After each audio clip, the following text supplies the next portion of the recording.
Thank you. So this is my fourth SAHIC, if I have counted correctly. And I want to thank Arturo and Florencia for always thinking about technology and leading forward. For anyone who's been following Arturo on LinkedIn, he's done a video, AI-generated video of him actually looking like he's speaking, but it's AI generated. You should check it out. Always on the cutting edge. So I'm here today to talk about a problem that we have in AI and where blockchain actually could help to be a solution, a part of the solution of the problem. And GBBC itself is a nonprofit with blockchain in its name, but we've been looking at technology ethics and how technology can be used for positive impact on society for a very long time. And one of the things that we've been looking at is how do we responsibly use all emerging technology to have positive impact? The message that somehow AI can just run and humans have no control and no ability to actually measure how this evolves is a fallacy. Rules are being written right now. Technology is evolving right now. And so I'm going to talk about how we're going to get there. So let's talk about some of the problems first. Last year, I showed this slide, and there was an explosion of many AI companies that were starting to really become household names. There are more now, and as you can see, OpenAI is probably the one that everyone recognizes the most. But I would also argue that a couple other companies to look out for are companies like NVIDIA, which is the chip maker, who, by the way, if you invested in their stock last year, you would have tripled in value. It was probably the best performing stock in the S&P.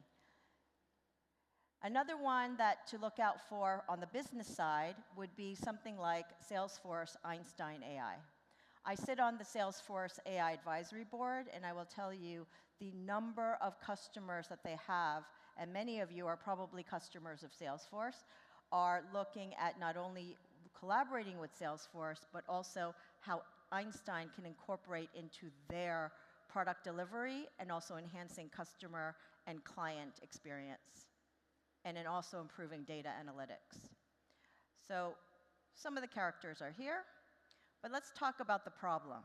And you are probably familiar with many of these issues: deepfakes, copyright issues, lawsuits, bias, implicit bias in the data sets, making things even worse. So what's bad about the internet, we're going to only now make worse. Sounds great, right? OK. Well, we'll also talk about ethics. As you can imagine, out of the US, lawsuits have literally just started, and they will probably get worse into 2024. That is just what's going to play out from a business standpoint. New York Times has sued OpenAI. Different other agencies, news agencies and outlets out of the UK have sued also Microsoft and AI. And we've seen there have been some pretty awful deep fakes that have involved Taylor Swift, as well as Sarah Silverman, and Elon Musk apparently is even suing OpenAI. So we're going to see that. Another thing to watch out for on the gaming side, and I know some people here are looking at where gaming meets tourism and hospitality, SAG, the Actors Guild, is probably going to have their voice actors go on strike with the gaming industry because also partially due to AI issues. So this is going to start permeating throughout. And for creatives, I think this is particularly going to be an issue where your likeness is used, your creative product is used, but you don't get paid for it. How is that fair, right? OK. Well, there's also another problem. Oops, no corporate AI policy? Well, hopefully you don't end up in trouble that Samsung had last year. They allowed their developers, their employees to use AI, which sounds great. But guess what? Some of the private, confidential meeting information, notes, and code was released into the wild. And guess what? Once it's out there, good luck trying to get it back. This happened last year. So any corporation, organization, I don't care how big or small you are, if you do not have an AI policy, and I'm talking really about AI safety and what your employees can and cannot do to use as tools, you're going to have an issue eventually. So even an organization as small as GBBC, and we're a nonprofit, and all of our information is generally public, we actually have a couple rules. Number one, we have looked at the terms and conditions of AI chatbots that take notes in Zoom calls, for example. We have banned all of them. And we don't actually like to ban things in our world. But have you read the T&Cs of these chatbots? Well, you should take a look. And if you're comfortable with that, you can keep using them, but we actually do not allow them to be used because they take all of your contact information. They actually follow you and leave marks across your entire Zoom meetings. They're probably taking snapshots of the people that are on the Zoom. There are serious privacy issues. So for those who are using that, that's just one example of please ask someone, preferably probably your lawyer or compliance department, to read the T&Cs. It's actually quite shocking how much information actually belongs to those software providers. Okay, here's another one. And I promise, I'm going to go from bad news to more positive solutions. Here's a reality that happened last year as well. And Bloomberg says that this might be the first example of an AI-generated fake image that got picked up by social media, went out like wildfire, and then got picked up by several media outlets, who are trusted, by the way, and then literally, materially impacted the S&P. See the chart. In a very short period of time, and this is a New York Times article you can actually go and Google, for a very short period of time, the S&P 500 dropped on that news. This is just the beginning. So, if this impacts your stock one day, this is a problem. And I think we're going to start seeing more of this if we are not careful about what gets picked up by trusted media outlets, what we as corporations or organizations redistribute as truth and information. Because once it hits social media, it proliferates so quickly, you cannot contain it and control it. It's very difficult. So, now that I've given you all this bad news, we're doomed, right? Done. Let's just go home and give up. No. There's actually things that we can do to look at how we actually put guardrails on all of this. So AI tech ethics, it's something that's being discussed more and more. And people refer to it as AI safety standards and policies. Whatever words you decide to choose, what it really is about is saying, okay, AI, especially generative AI models, are incredibly powerful and are going to help everyone in their everyday lives. Whether you're using it today or not, it doesn't really matter. Eventually, it will come into your organization. Actually, let me take a poll right here. How many people are actually using AI to help them in their day-to-day right now? Raise your hand. Yeah, good number of people. All right. Well, by next year, I expect almost the entire room to say that they're using AI in some form. So with that, what do we need? Well, it's starting to happen already, which is the good news. Multi-stakeholder approach, which means private sector, public sector collaboration, and partnerships, need to start addressing what are going to be guiding principles at the very highest level of how we're going to deal with AI modeling and enforcement and oversight. But also, once the rules are written and the principles are agreed, who is actually going to enforce this stuff? Are we going to just say, okay, private sector will do accordingly and we're going to leave it at that? Or are we actually going to say there will be agencies and maybe different bodies that will be created to oversee these things? This has happened in many other industries before and other technologies. This is nothing new. But a global approach is required in order for this to work. So I want to highlight what are governments doing. And some of you who are very deep in the AI space may already know this, but a significant one was the inaugural AI Safety Summit, which was led by the UK government. And there was the Bechley Declaration that was signed by 28 countries. And I've highlighted here Brazil and Chile, particularly in this region, were signers to this agreement. What was also significant is you also had countries like UAE, China, UK, United States, European Union sign on to this declaration, which basically means that they're going to come up with principles as a global community that we can all at least get some baseline consensus around AI safety.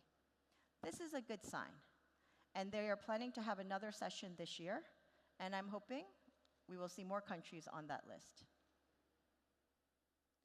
And these slides will be available in case any of you are interested in getting the references. I've put some links in the deck. So I used AI as well. And by the way, for about 2 seconds, I thought about creating this whole PowerPoint by AI and just being very lazy about it. But I decided, you know what, I put the human touch in. But this is actually AI generated. So I used Copilot in Microsoft. Also because I use Microsoft products, and apparently Copilot likes to ping me every 2 seconds about using Copilot. So finally I was like, all right, fine, I will use Copilot. So I did a text prompt. I just said, what is the EU AI Act? Because the EU is the first group, I would say, not nation, but collective of nations to come up with EU AI legislation. Now, on one side, there are technologists who will tell you this was a very bad move. Considering how quickly the tech is evolving, to put regulation in place now is probably going to stymie innovation in the European Union. We'll see about that. On the other side, people have heralded this action as a very good first step in coming out with a template for how other countries could help eventually regulate AI. And what that even means. What does that mean even to regulate AI? So there are some principles here, which I did take a look, and then I cross-checked against the act. And it's largely correct at a high level about the principles. And again, I leave it to you to take a look at the EU Act itself. It does come into force in 2026, which means there are likely to be amendments to this act before it really goes into effect. But what I found amazing about even the 2 seconds where I had this put together, it put together a summary very quickly. It takes dense documents and does nice summaries. But does it do much more than that? I would actually argue you always need to check the AI, because I have seen instances of this kind of summary where it actually pulls bad information. So you cannot trust it implicitly quite yet. What is civic society or NGOs and think tanks doing about this? They're actually doing a lot. And this is actually really interesting to me, because this is only a cross-section of some of the organizations that you can look to give you as balanced of a view on the research that they've been doing. Some of them have been doing it for years around how do we look at this entire sector. Creative Commons, for those who are not familiar, is a free licensing nonprofit that actually we use as well. It helps you actually use information and be able to license things in a free and fair use way. Many creatives actually put their work on Creative Commons to not only identify what they have done, but then to also create licensing ability. So this is a great organization that's been around for quite a long time. Pew, for those who are familiar, out of DC, Charitable Trust does a lot of great research across many different topics, but they've been doing especially some really nice work around artificial intelligence and the healthcare sector, and how regulatory agencies are looking at this.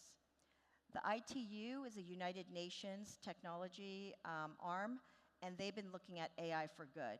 And I'm actually going to be heading to Geneva next month to be actually discussing with the UN on more applications that actually help harness AI as a good tool for solving some of the world's most critical problems. And then, as always, World Economic Forum also has some very good work, an entire section on AI. So I did another Copilot generated update on what Pew is doing. And again, this is the sort of text to a summary prompt that it's very good at. And I think for day-to-day use, it's actually pretty good. If you need a quick, here's a 100-page document, I don't have time to read it, give me a summary. And this is where the blockchain piece comes in, and I know it's very dense, so I'm not going to go through every element. But I want you all to know that there are groups that have been looking at what is blockchain good at? Well, I'll tell you what blockchain is very good at. It's very good at taking confirmed information through a consensus mechanism, meaning different ways to agree on a piece of information, putting it on the blockchain, and then literally being a record, a ledger for eternity, meaning it is there, it's very hard to cook the books or change, and it's available for people to see. So if you think about data provenance and AI, it's actually a very good tool to say, I created this thing, I'm documenting it now, time-stamped, at this time, with this metadata, and it's now here. So if somebody creates an alternative, if somebody creates a deepfake, you can go back to that original record, and it's available to show that that was the original. That is one use case of it. What we've done is actually, in this graphic, as you will see, is actually we have decomposed all the layers of what AI has, from models to the actual information, to the data training, to all the various layers, and said, okay, these are all the possible areas where you can actually use this tech to provide transparency, records, and show in a transparent manner and without any sort of, hopefully, bias, but we'll see, how to do this. And this is the beginning of the work that we are doing with many governments, as well as private sector, on how to implement blockchain usage on this. For any of you who were at Davos, and there's a record of this, there was literally all the tech topics during the World Economic Forum was literally on AI. But there was also a good cross-section about using blockchain tech as a trust anchor for AI. And that's a very good sign. So what's next? I'm going to leave you with this. We're going to have regulation come. It's coming across the board. And you're going to see more lawsuits, and you're also going to see text to video. And I want to be very clear. I think this is the next major jump. You're going to take text and now be able to make videos instantly. That technology is already getting perfected. And that's going to disrupt many different types of industries. But from a business standpoint, considering how much money we spend on creating things into video, this is going to be revolutionary. So again, I leave to you both the positive and also things that we need to think about. And we're just at the beginning of this journey. So thank you very much.